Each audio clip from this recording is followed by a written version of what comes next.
Video games, as most things in life, often seek perfection, evolution through the iteration of previous failed or successful projects, be by drawing inspiration, innovating on ideas and concepts, or by trying something new entirely. This can prove to be extremely challenging, a balance between taking risks, innovating while keeping it safe in what is already established on what already works must be met, or else too much ambition or inexperience might prove to be its downfall. FromSoftware, the developer of Elden Ring and its so-called Souls-like games, embodies this perfectly. But how did it came to be?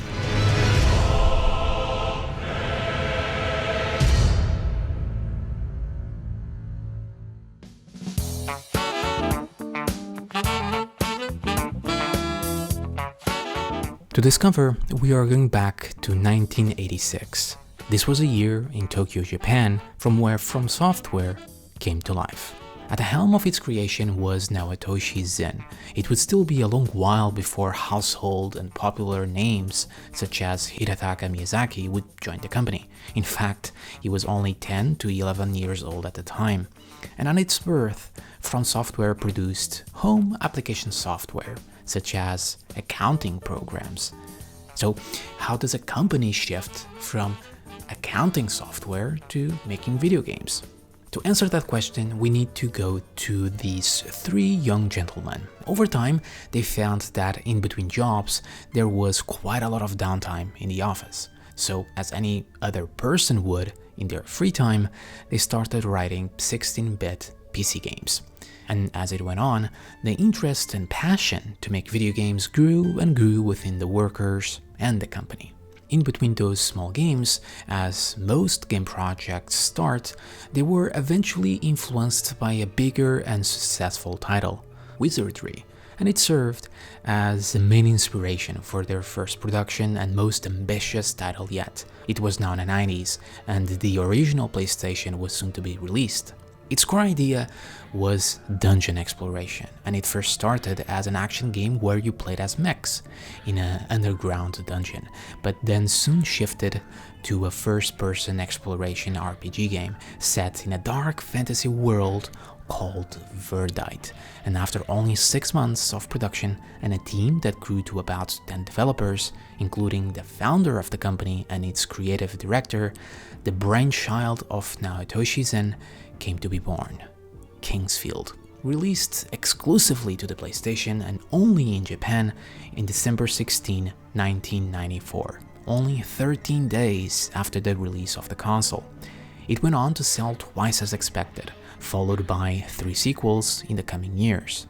Kingsfield went on to both satisfy and frustrate gamers and critics.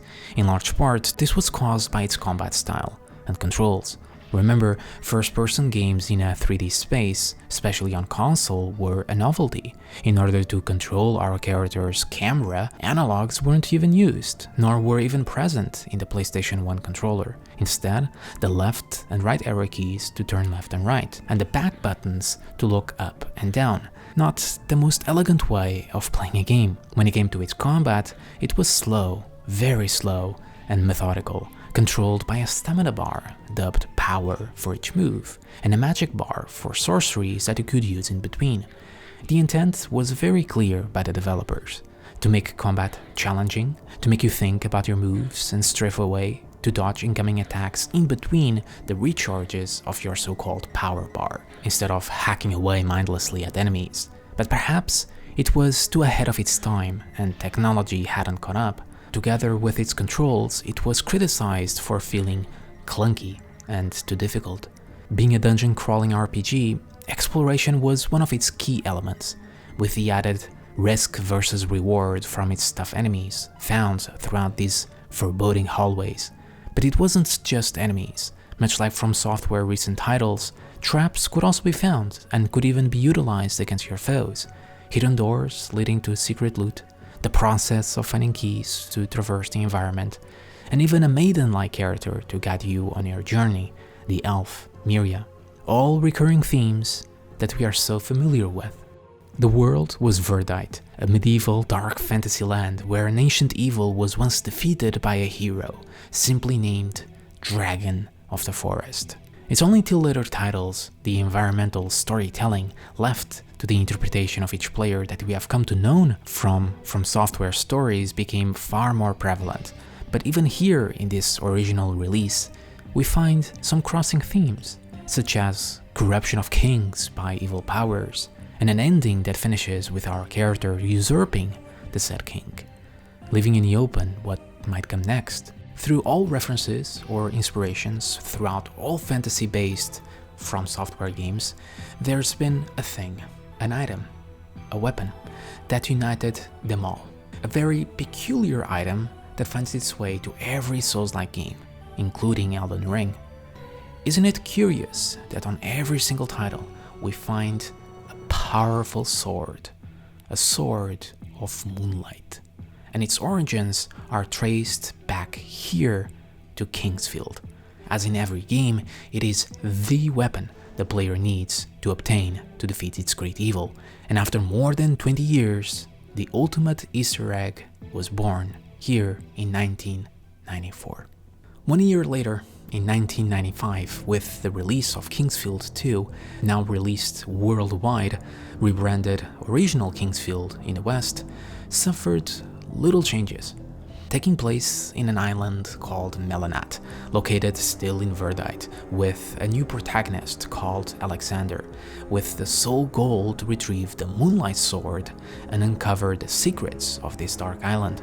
The foreboding dungeons were still present, the slow movement, the methodical combat suffered very little changes, but just like in Japan, in the West, Kingsfield or Kingsfield 2 was divisive, but more positively received than its predecessor. Themes of abuse of power, cycles, and corruption are all still very much present. Even a one-eyed black dragon, its last encounter that went on to inspire the dragon Calamite, and even a character named Seath that went on to inspire Reference, the scaleless dragon in Dark Souls, one where coincidentally we find the Moonlight Greatsword. In 1996, with the release of Kingsfield 3, little changed once again. Graphics were slightly improved, but one big evolution took place. We were no longer stuck in the confines of a dark, enclosed dungeons. The world now had cities, buildings to explore, forests, castles, and its progression was non-linear. The control of how you progressed through the game was all on your hands. Its critics still cited the same issues and divisiveness over its combat style and controls, but it set a precedent that many years later would be reused to perfection. After Kingsfield 3, FromSoftware hit a bit of a wall. Technology hadn't caught up with their ambitions. So far, one could argue it was already dragging it down, but meanwhile, FromSoftware branched out of the world of just first-person dungeon-crawling RPGs. Armored Core was quickly released after Kingsfield, and although not having a great importance to this documentary, it's interesting to think the original idea for Kingsfield included mechs, and 3 years later, Armored Core came to life, and went on to become one of FromSoftware staple franchises, nowadays overshadowed by other popular titles.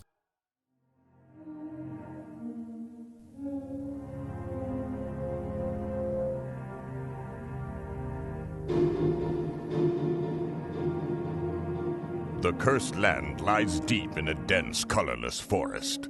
Hidden within this land is an ancient city, once known to the forest folk as the Holy Land. Buried in the depths of the city, a warning was discovered long after the rulers have fallen. Grave misfortune will befall those who behold the idol that stares into the darkness. The idol, taken from the ancient land, led the kingdom down a path of destruction. The idol must be returned. Under a dark and cloudy sky, the Swordmaster led his men to the ancient land. The cursed land swallowed the soldiers, and all that remained was dark silence. The date is now October 4th, 2001. Kingsfield 4: The Ancient City was just released for the PlayStation 2, a return to the franchise after a small hiatus. The new system granted a huge boost in processing power, one long awaited to be tapped by FromSoftware, one that Kingsfield 4 tried to make the most of. The most atmospheric Kingsfield game yet, and from the cinematic alone, one can see immediately how the world building and presentation started to have that FromSoftware feel and look that we associate today. And at its core was just another Kingsfield game, but the melancholic and foreboding feel was the biggest jump from the previous games. The lack of music to create the sense of mystery and tension with its enemies and environment, non-linear structure to the game, the ambiguity with its story, now mentioning themes of curses, dark forces, the soul of man. Its reception failed to capture the hearts of many players. Like the previous games before, it still divided critics due to its combat approach and clunky feel, but that didn't stop FromSoftware from innovating and perfecting the formula. 暗い密林の奥で一人の老人に導かれた男は荒れ果てた祠を目にした。崩折れた石積みにうがたれた穴の向こうにはただ闇だけが広がっていた。穴の中へと足を踏み入れる男の背後で老人はかすかに笑みを浮かべ、そしてまた一人供物が暗黒に捧げられた。The original Shadow Tower came out in 1998, following the release of Armored Core, another exclusive to the PlayStation 1, and Shadow Tower Abyss, its sequel for the PlayStation 2 in 2003, arguably an even more obscure franchise than Kingsfield, with its sequel Abyss being exclusive to Japan, severely underperforming in sales, and its localization to the West being cancelled by Sony, at least until a fan translation was made. But there's a lot of interesting aspects to take note. The combat, the general gameplay stayed akin to Kingsfield, a dungeon-crawling RPG, methodical and challenging combat with a stamina bar, with the introduction of active blocking, and even firearms were added, increasing the pace of the combat from the previous games. One might even say Shadow Tower was the Bloodborne of Kingsfield. The sense of foreboding was the highest so far, with an even darker tone than the previous titles. Not just the environment, but its creatures and the story, the presentation.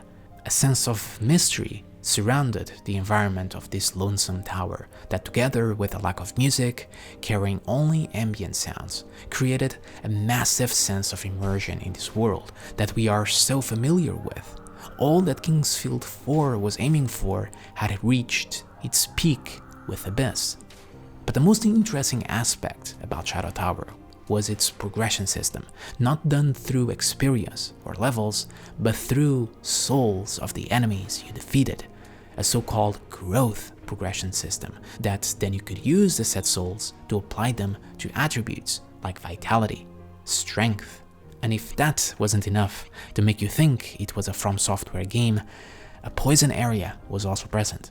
And although the Moonlight Greatsword didn't make the cut, there was for sure a patches. Shadow Tower Abyss was a perfect culmination of everything FromSoftware had created and learned so far when it came to RPGs. The formula was coming together for future titles, but as with most things, they come to an end. Kingsfield and Shadow Tower were all but over. The dungeon crawling age was done. But as one door closes, another opens.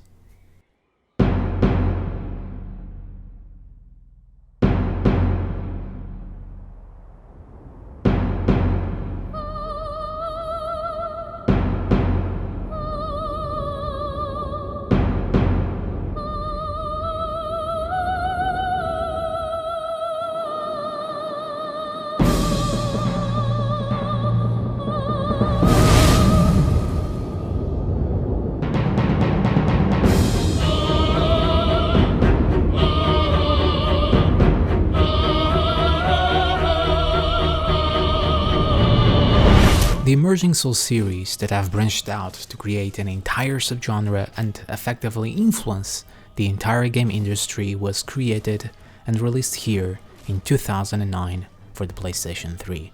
But to understand how Demon's Souls first came to be, we need to go back slightly in time. After the end of Shadow Tower Abyss and other game experiments such as Otogi, FromSoftware had shifted from being known as an RPG-centric developer to being primarily a mecha developer.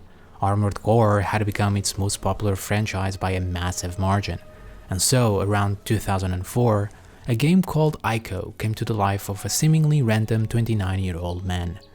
Ico had you play as a boy in a mystical fairy tale, a fairly unique game for its time, an awe-inspiring one. This man was Hidetaka Miyazaki, a social science graduate working as an account manager.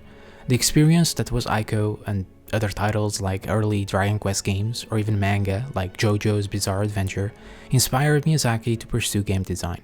However, at his age, studying or getting a job as a game designer was practically impossible, and many companies turned him down, except for one, FromSoftware.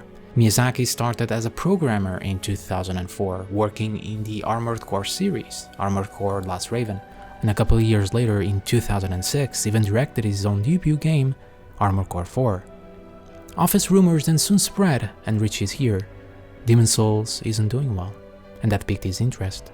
It was a fantasy, action, and role-playing game that FromSoftware historically was known for, but this iteration was in shambles, a dim failure, and FromSoftware was ready to pull the plug if need be. Miyazaki had many ideas for the game, and since the project was already a failure, nobody would care even if it didn't work out. A shot in the dark. Initially, Demon's Souls was pitched by Takashi Kaiji, who has since passed away around 2019-2020. His goal was a dark fantasy action game in the vein of Kingsfield, to bring back that style of game and aesthetic since it severely lacked around this time. But conflicting ideas and lack of direction from the team caused the project to not even reach a stage of a compelling prototype. Once Miyazaki joined the team, sharing the same love for the dark fantasy theme, he brought a whole set of ideas and inspirations. Its core idea was to return gaming back to its fundamentals, back to the basics. At this point in time, gaming took a turn to be far more accessible, guided with helping hands at every corner. A process of simplification was taking place. To embrace trial and error and leave it up to the player to work things themselves, to create strategies, while discovering new things by themselves in all respects was the main goal. Not necessarily hard, but deeply rewarding experiences. Just like Kingsfield punishing and challenging combat, Demon's Souls, now in a third-person view, had you carefully think when to time your attacks, block, roll, parry, and with new and powerful technology coming from the PlayStation 3, even learning patterns and animations of enemies, bosses, to anticipate said attacks. Combat was careful and premeditated, no flailing around attacks, no getting hit needlessly, no rushing without thinking, be with its enemies or environment. This more slow approach, akin to Kingsfield, took time for players to get accustomed to. Like it overwhelmed them. Testers and media at demo booths would simply put down their controllers or think that the combat was still in its early stages. Even the control scheme was unlike anything players had ever seen. Yoshida, Sony president at the time, spent 2 hours in the game, not able to make it past the first section, labeling the game crap and unbelievably bad. The iconic tutorial areas then became crucial to more easily introduce players to this new style of play. Classes and a whole set of movesets for weapons and spells added tons of variety to gameplay. That in combination with the souls and attribute system allowed the ability to form builds regardless of your class. Experiment and play with your own preferred playstyle and face your challenges in the way you feel like to. The soul system was something that proved scary for the initiated. The thought of dying and completely losing part of your progression was scary, daunting enough to shun players away from the game entirely. Not that it was completely new, it wasn't uncommon for traditional RPGs to remove part of your experience upon death or the loss of your equipment, but Demon's Souls also sparked the idea of hard but fair, and to combat that, the mechanic to get back to your corpse through a horde of respawned enemies and lower HP bar as a phantom was utilized. Now souls were valuable, death scary, and something to avoid at all costs if possible. Frustrating and difficult, yes, but also fair, and most of those deaths were likely your fault, in turn forcing the player to learn from their mistakes, the hard way. The screen effect, "you died," that we are all so familiar with, was born this day. Films, manga, art, real-life history, and European mythology, folklore, such as Germanic, all served to inspire Demon's Souls' bleak and horror-like medieval aesthetic, and from there, on these new inspirations, in large part due to Miyazaki, took place to create the haunting beautiful world of Boletaria, and a foreboding environment meant to embody dread as much as its enemies. The story tone, like many FromSoftware titles to date, was ambiguous, but even more so here in Demon's Souls. Like the approach to gameplay, combat, level design, it was up to the player to see as they wish, to imagine, to piece it together, to think.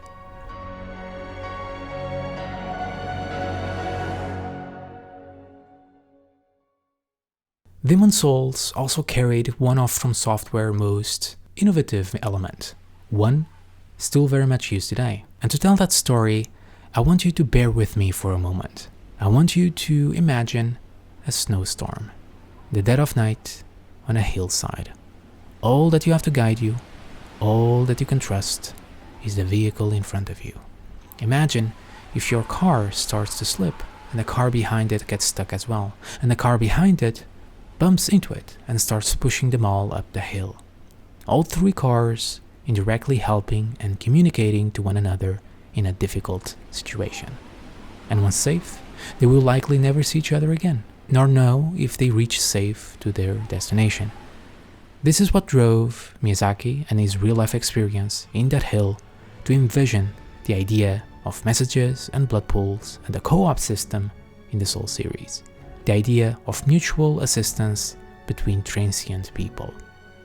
The online elements were an aspect completely innovative in gaming at the time. The idea of leaving messages and seeing other players partially in ghost form, or to co-op, or even to PvP was genius. Not only added to the feeling of working together in an indirect way, it made the world more alive, hopeful, and non-intrusive on what was at its core a single-player game. Demon's Souls wasn't without challenges in its production. It was at the brink of non-existence, in the limbo, and many doubted the game's potential success, and it was incredibly hard to pitch the idea. But just like the game itself, just like the Slayer of Demons, through perseverance and the careful guidance, creativity, and leadership of Miyazaki, with foundations found more than 10 years ago, Demon's Souls and its concepts went on to gain Game of the Year awards, creating an entire new subgenre and change gaming forever. Initially not to a great success in terms of sales, but through word of mouth and tales of its hardships, it grew a large enough audience to warrant a spiritual sequel, one outside of the confines of PlayStation exclusivity. In 2011, Dark Souls brought the recently created Souls-like subgenre of action RPGs to the mainstream, the entire series selling upwards to 27 million copies, even reaching the PC platform after a hard push by the community, taking only 2 years to produce, and Namco Bandai taking the reins to publish the game in the West. Very little changed to the core gameplay from Demon's Souls. A simple, refining process was made to the combat and general gameplay. Its most stark differences was its presentation and world design, no longer stuck by loading screens behind the portals at the Nexus Tower. This entire bleak world was now interconnected. From the Firelink Shrine, most of the world was within your reach. At least on a technical level, more often than not, you would die by going to a place you weren't supposed to be at, or partially blocked by a story development, but no matter where you went, the game found ways to ingeniously connect it to other areas, or all the way back to its hub. Looking through images of its design, it's mind-boggling how such a thing was even created in a 3D space. Was it the work of spontaneity, of luck, or masterclass design? No other game following the original Dark Souls followed this level of intricacy, maybe proved too difficult to manage, constraining game development time, maybe 1 in a million. Whatever the case may be, the interconnected areas stayed a hallmark of the series and future FromSoftware titles. The story and lore drew much from the same places as Demon's Souls. Further mythologies were utilized, such as Greek and Japanese, and many more real-life locations served as a basis for its environment and architecture. Further inspirations and references from manga were also clearly made, much more than in Demon's Souls, especially when it came to Berserk. Weapons, armor, enemies, and even some environment sets were taken to the smallest detail. The story and lore, though minimalistic and up to the player to piece it together, was the richest yet, having its basis even on more philosophies of existentialism, cycles, the nature of man, the end of everything, rebirth, all topics deeply discussed by humanity for millennia. Dark Souls went on to not only be regarded as one of the best games of all time, deeply influencing the video game industry further, it was regarded as an art form. FromSoftware and the series exploded in popularity, placing the company and Miyazaki as one of gamers' superheroes.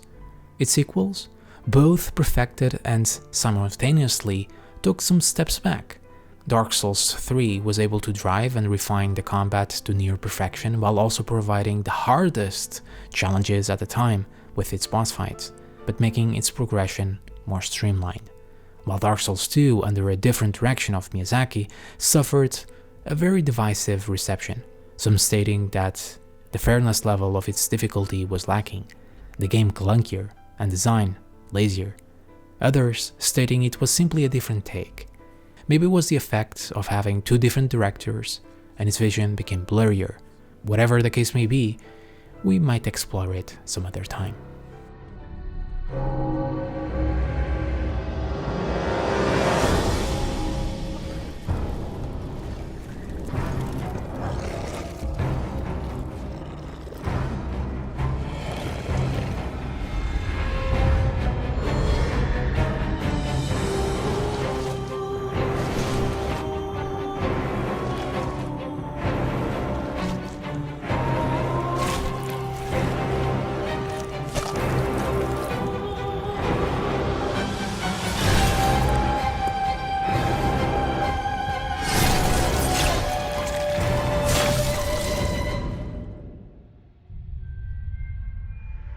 The long-standing relation between Sony and FromSoftware made the former, after the massive success of Dark Souls, approach FromSoftware and Miyazaki to build and create an exclusive game for the new generation of console, the PlayStation 4, in 2015. Its development ran alongside Dark Souls 2, and much like Shadow Tower to Kingsfield, Bloodborne didn't try to reinvent or change the formula, but it did try to be different. And the new generation of console was the perfect time to do it. A more aggressive and faster approach to combat was made versus Dark Souls, an introduction of firearms, of which allowed parries and not as many defensive capabilities were provided. A proactive style of play was clearly intended, with its visceral attacks, fast dodging, and healing mechanics, and it very much succeeded, quickly becoming a fan favorite as both a PlayStation exclusive and as a Souls game, with the best case use of the Moonlight Sword to date with Ludwig, selling more than 2 million copies, and to this day waiting for a remaster. The gothic world of Yharnam requires its own documentary to trace all of its magnificent creation of the occult, but it positively set a precedent and moved the Souls-like games forward. The defensive engagement that was known in the genre wasn't strictly necessary to make it work, to make it challenging and rewarding. The genre kept growing and evolving, so much in fact that some elements of its more aggressive approach to combat and more aggressive mechanics from enemies and bosses was clearly seen and brought to Dark Souls 3 in 2017. But its peak had not been reached, another step was yet taken.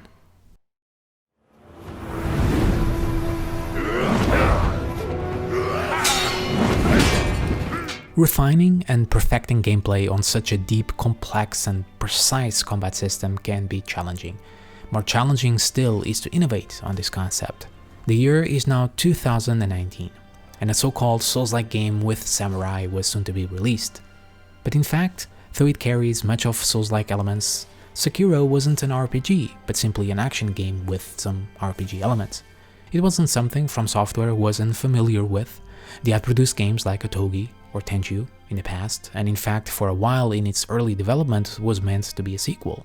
And for a company based in Japan producing games with deep inspirations in Western fantasy, seemed right to have a game in the same vein but utilizing Japanese history, folklore, mythology and philosophies. As the Dark Souls trilogy came to an end, it was also the perfect time for Miyazaki to start a new and different IP. The combat of Sekiro, or gameplay, decided to mix what FromSoftware had learned from both Dark Souls and Bloodborne. It was the fastest paced yet, and the most aggressive, utilizing defensive mechanics as offensive attacks, with parries and counters while you attacked, but it smartly placed a stamina-like bar for the player and enemies alike in order to break posture and go for a counter-attack. In the previous titles, roll dodging was often abused, memes made, but in Sekiro, in a world outside of RPGs and a variety of weapons and builds to balance, carrying only a katana, tools, and the body of our shinobi, it was the perfect time to take the combat to the next level. Now there isn't just rolls and parries or blocks, there's jumps, there's counters, there's jump counters, mikiri counters, stealth mechanics, the posture bar, resurrection. The question stopped becoming when to attack and when to defend, but what type of move to utilize to counter my enemy attack, all the while furiously attacking. It wasn't just about timing, but learning, adapting at every second. A combat style deemed of a dance, a flow of moves was made, one perfectly akin to a shinobi. Sekiro brought to the forefront the discussion of difficulty once again, one that was made since 1994 in Kingsfield. It was arguably the most difficult FromSoftware game yet, taking no pity on its players, and many mechanics that were easily abused with its RPG elements in the Souls games to make them easier simply didn't exist in Sekiro. Regardless, it went on to sell more than 5 million copies, and to a universal praise. Sekiro was brutal, but showed there was nothing stopping FromSoftware from improving and innovating upon this magical formula they had come up with so many years ago. Did we reach the peak?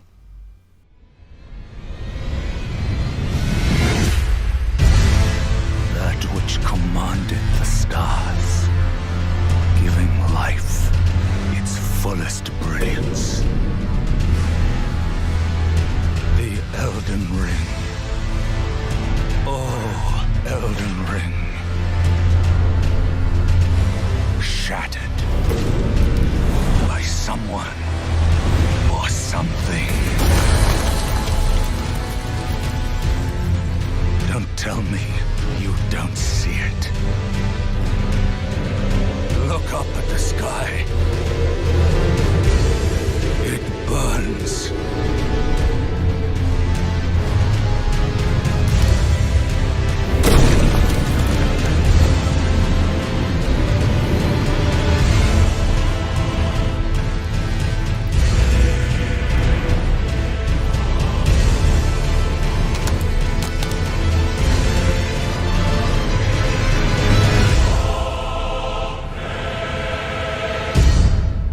Elden Ring, performing the biggest tease in video game history with a measly trailer announcement in 2019 and nothing else revealed till June 2021. At its helm was once again FromSoftware and Miyazaki, taking all their lessons, all the knowledge, and taking one step forward in the evolution of this masterful formula once created so many years ago.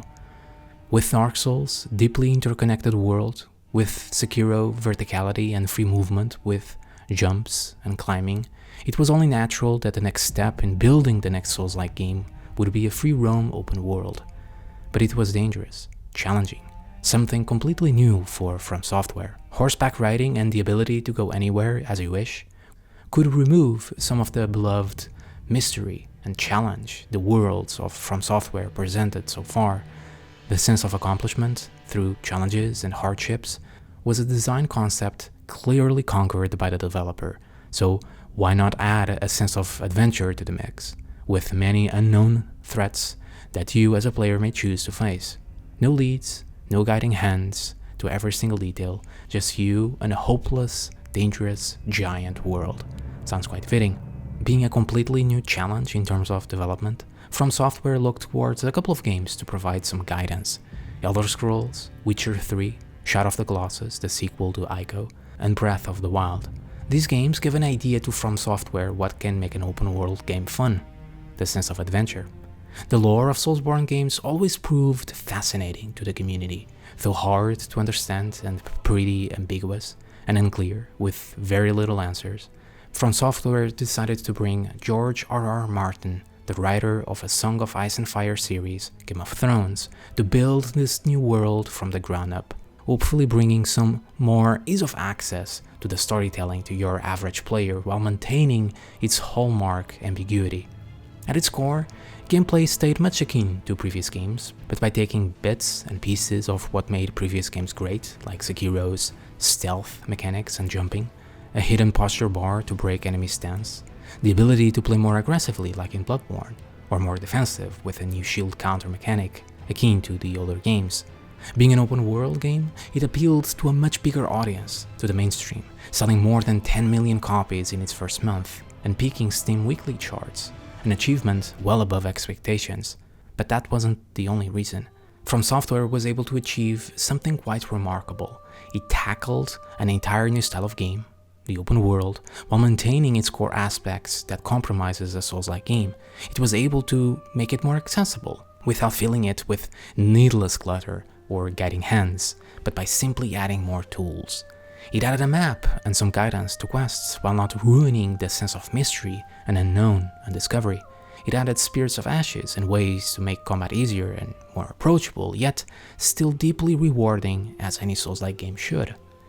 All of that wouldn't be possible without the careful evolution of game after game, after each lesson learned of what works and what doesn't, of careful, precise innovation where it needs to be made to make things new, fun, exciting, and most of all, the sense of accomplishment. That wouldn't be possible without a team of developers that makes games for the sake of being fun and rewarding, and not chase what's popular or trending. And along with the developers, there's the players, the community. A great game can only be so great based on its community, and since Demon's Souls, players have shown their love for the franchise like no other game before. If it wasn't for the community's word of mouth and praise of Demon's Souls, Dark Souls, their adventures in finding fellow players, in helping them, in reading butthole messages or baiting them into hidden doors, their hardships, their frustrations, their challenges, or even masterfully overcome them by perfect parry runs, naked runs, speed runs, and so much more, the games wouldn't have been known by most of us. If it wasn't the community's perseverance in bringing Dark Souls to the PC platform, requests, attempt after attempt, the growth, popularity, and longevity might have not been the same without mods and many other player-made content.